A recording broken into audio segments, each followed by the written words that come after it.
کے پی کے میں جو اجلاس ہوا ہے وزیر اعلیٰ علی امین گنڈاپور کی ہدایت پر ٹوٹل 78 ایم پی ایز موجود رہے، جس میں 3 آئے لیکن آنے کے بعد وجہ بتائی اور وجہ بتا کر چلے گئے۔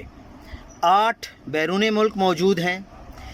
3 کے مطابق وہ گنڈاپور سے ناراض ہیں اور اس کے چلے جانے کے بعد آئیں گے، یعنی جب تک گنڈاپور وہاں موجود ہیں سی ایم آفس میں تو وہ نہیں آئیں گے، لیکن جیسے ہی وہ چلے جائیں گے تو پھر وہ حاضری لگائیں گے۔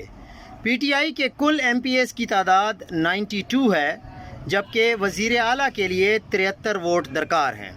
اسی لیے ہر طرف سے چیخوں کی آوازیں آ رہی ہیں اور سہیل آفریدی کے اوپر پرسنل اٹیکس شروع کر دیے گئے ہیں۔